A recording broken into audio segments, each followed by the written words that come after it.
নমো ভগবতে বাসুদেবায়। আমার প্রিয় দর্শক বন্ধুকে আমার আন্তরিক অভিনন্দন, শুভেচ্ছা ও ভালোবাসা জানাই।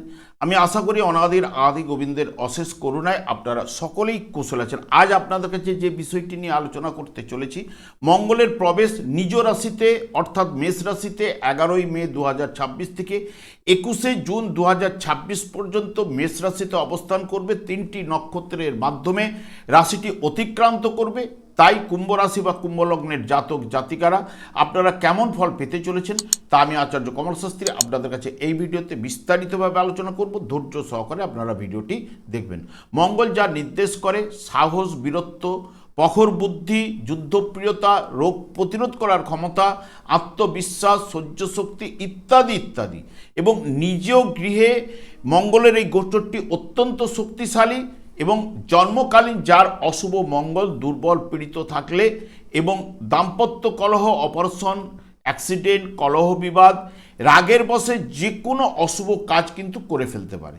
এবং মঙ্গল অশ্বিনী নক্ষত্রে 11ই মে থেকে 28শে মে পর্যন্ত অবস্থান করবে, যেটি বিশেষ করে অশ্বিনী নক্ষত্রটি হচ্ছে কেতুর নক্ষত্র। কেতুর নেচারও কিন্তু মঙ্গলের মতো, এবং মঙ্গলের মধ্যে যেরকম হঠকারিতা রয়েছে কেতুর মধ্যেও সেরকম হঠকারিতাও কিন্তু রয়েছে। আপনার সাহস, উদ্যম এবং কর্মশক্তি বহুগুণ বৃদ্ধি পাবে এই অশ্বিনী নক্ষত্রে। দীর্ঘদিনের আটকে থাকা কাজগুলো গতি কিন্তু নিয়ে আসবে এবং সাহসী সিদ্ধান্ত নিতে আপনি সক্ষম হবেন, এবং আর্থিক অনটনও দূর হবার সম্ভাবনাও কিন্তু প্রদান করবে। মঙ্গল যখন ভরণী নক্ষত্রে অর্থাৎ শুক্রের নক্ষত্রে প্রবেশ করবে, এই ভরণী নক্ষত্রটি পুনর্জন্মের প্রতীক। তাই এই বর্তমান সময়েই দেখবেন নতুন প্রজেক্ট বা পরিকল্পনা শুরু করার জন্য আপনার আদর্শ হয়ে উঠবে। সৃজনশীল শক্তি এবং মঙ্গলের মধ্যে কর্মদক্ষতা মিলে বড় কোনো লক্ষ্য অর্জনের সাহায্য কিন্তু করবে, এবং প্রভাব প্রতিপত্তি, আর্থিক উন্নতি ও ব্যবসায়ী মানসিকতা প্রদান কিন্তু এই জায়গায় করবে। এবং মঙ্গল যখন রবি নক্ষত্রে কৃত্তিকা নক্ষত্রে যখন প্রবেশ করবে 17ই জুন থেকে 21শে জুন, কৃত্তিকার মধ্যে দহন এবং বিশুদ্ধিকরণের প্রতীক, এবং এই নক্ষত্রের মধ্যে জ্বালাময়তা রয়েছে। তাই প্রশাসনিক বা নেতৃত্ব দেবার ক্ষমতা এবং সরকারি কাজে বা রাজনৈতিক সঙ্গে যারা যুক্ত ব্যক্তিদের শুভ সময় কিন্তু এই সময়টি হয়ে উঠতে পারে, এবং আত্মবিশ্বাস দৃঢ় প্রতিজ্ঞ হয়ে কিন্তু আপনি উঠবেনই। বর্তমানে দেখুন কুম্ভ রাশি বা কুম্ভ লগ্নের জাতক জাতিকাদের তৃতীয়ভাবে মঙ্গলের অবস্থান। তৃতীয় ভাব থেকে আমরা সাহস, আগ্রহ, বীরত্ব, ছোট ভাই বোন, যোগাযোগ মাধ্যম, পাড়া প্রতিবেশী ইত্যাদি ইত্যাদির বিচার তৃতীয় ভাব থেকে কিন্তু করা হয়ে থাকে। মঙ্গল তৃতীয়ভাবে অবস্থান করলো আপনাদের ক্ষেত্রে কর্মভাবের অধিপতি গ্রহ, এবং এখানে ষষ্ঠ ভাবের উপরে দৃষ্টি প্রদান করবে, নবম ভাবের উপরে দৃষ্টি প্রদান করবে, কর্মভাবের উপরে মঙ্গলের দৃষ্টি থাকবে।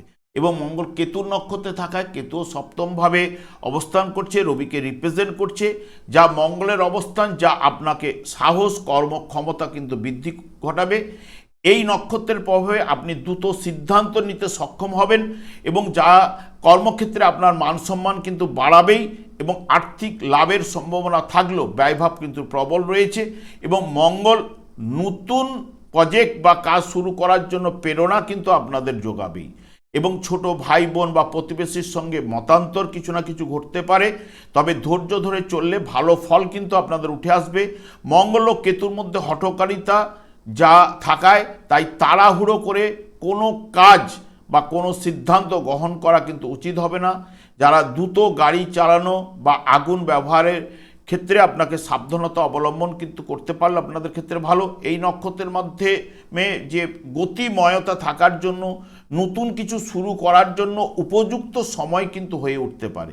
এবং মঙ্গল যখনই শুক্রের নক্ষত্রে প্রবেশ করবে, যেটি ভরণী নক্ষত্রে 29শে মে থেকে 16ই জুন পর্যন্ত, এমনিতেই মঙ্গল তৃতীয়ভাবে থাকলেও কর্মভাবের অধিপতি গ্রহ আপনাদের ষষ্ঠ এবং নবম, দশম ভাবের উপরে দৃষ্টি প্রদান করবে। শুক্র ঠিক ওই সময় পঞ্চম এবং ষষ্ঠ ভাব দিয়ে শুক্র গমন করবে, এবং ঠিক শুক্র চতুর্থ ভাবের অধিপতি গ্রহ এবং ভাগ্যভাবের অধিপতি গ্রহ, এবং পঞ্চম ভাবে প্রথমে অবস্থান করলে একাদশ ভাবের উপরে দৃষ্টি প্রদান করবে এবং যখনই ষষ্ঠ ভাবে থাকবে দ্বাদশ ভাবের উপরে দৃষ্টি প্রদান করবে। ভরণী নক্ষত্রের প্রভাবে আপনার মধ্যে নতুন কিছু সৃষ্টি করার প্রবল যোগ কিন্তু সৃষ্টি হতে পারে এবং যারা শিল্পকলা বিশেষ করে ডিজাইনে রয়েছেন এবং সৃজনশীল পেশায় যুক্ত তারা কিন্তু শুভ ফল পাবেন। মঙ্গলের প্রভাবে আর্থিক উন্নতির যোগও কিন্তু সৃষ্টি হবে। শুক্রের বিলাসিতার জন্য আপনার খরচও কিন্তু বাড়াবেই এবং ভরণী নক্ষত্রের মাধ্যমে জেদ ও উগ্রতার জন্য মতান্তর ভুল বুঝাবুঝি হতে পারে। ধৈর্য ধরে চললে ভালো ফল কিন্তু উঠে আসবেই। আপনি সাহসী এবং দৃঢ়চেতা হয়ে কিন্তু উঠবেন। অনেক দিনের আটকে থাকা কাজগুলি গতি কিন্তু পাবে। হঠকারী সিদ্ধান্ত কোনো বিনিয়োগ না করাই কিন্তু ভালো। এই সময়েই আইনি কোনো ব্যাপারে না জড়ানো কিন্তু ভালো। যখনই মঙ্গল রবির নক্ষত্রে অর্থাৎ কৃত্তিকা নক্ষত্রে প্রবেশ করবে 17 জুন থেকে 21 জুন পর্যন্ত, মঙ্গল ঠিক তৃতীয়ভাবে অবস্থান করলেও কর্মভাবের অধিপতি গ্রহ ষষ্ঠ ভাব, নবম এবং দশম ভাবের উপর দৃষ্টি প্রদান করবে। ঠিক ওই সময়ে রবি কিন্তু অবস্থান করবে আপনাদের ঠিক চতুর্থ ভাবে অবস্থান করলো সপ্তম ভাবের অধিপতি গ্রহ এবং দশম ভাব কর্মভাবের উপরে দৃষ্টি প্রদান করবে। সেই কারণে কৃত্তিকা নক্ষত্রে মঙ্গলের উপস্থিতি যা নেতৃত্বের গুণাবলী কিন্তু বৃদ্ধি পাবে। কর্মক্ষেত্রে আপনি স্পষ্টবাদী হয়ে উঠবেন এবং কঠিন সিদ্ধান্ত নিতে আপনি কিন্তু পিছপা হবেন না। বিশেষ করে প্রশাসনিক কাজে বা সরকারি চাকরির সাথে যুক্ত ব্যক্তিদের পদোন্নতি, বেতন বৃদ্ধি বা বড় দায়িত্ব আপনি কিন্তু পেতে পারেন। আপনার আত্মবিশ্বাস প্রবল বাড়বে, আপনি কঠিন চ্যালেঞ্জ কিন্তু গ্রহণ করতে পারবেন এবং পারিবারিক জীবনে মতান্তর কিছু না কিছু ঘটতে পারে মঙ্গলের কারণে।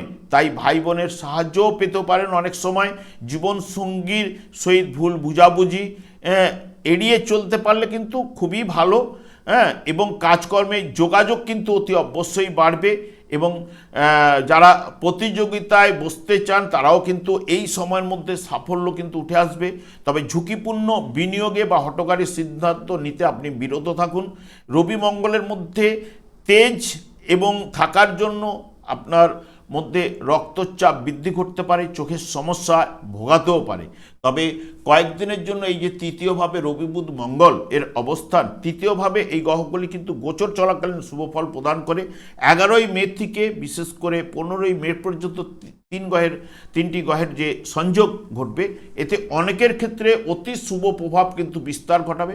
অনেকের ক্ষেত্রে নানান দিক দিয়ে অশুভ, যদি জন্মকালীন থাকলে তাহলে অশুভ প্রভাবও কিন্তু ঘটতে পারে। তবে আমি আর দীর্ঘায়িত না করে আমি আচার্য কমল শাস্ত্রী প্রত্যেক বুধবার এবং শুক্রবার সন্ধ্যা 8:30 এই ইউটিউব চ্যানেলে লাইভ অনুষ্ঠান করে থাকি। ঠিক ওই সময় আমাকে ফোন করলে আপনারা নিজেদের ভাগ্য বিষয়ে জানতে পারবেন। তাছাড়া বিভিন্ন ধরনের ভিডিও আপলোড করে থাকি, সেগুলি পাওয়ার জন্য আমার চ্যানেলটিকে সাবস্ক্রাইব করে বেল আইকনে ক্লিক করে রাখুন। যখন আমি লাইভ অনুষ্ঠান বা যে কোনো ভিডিও আপলোড করলে আপনাদের নোটিফিকেশন পৌঁছে যাবে। আমি অনাদি গোবিন্দেরকে প্রার্থনা করি আপনারা ভালো থাকুন, সুস্থ থাকুন, আনন্দে থাকুন। আজ এই পর্যন্ত, পরে ভিডিও দেখা হচ্ছে। নমস্কার।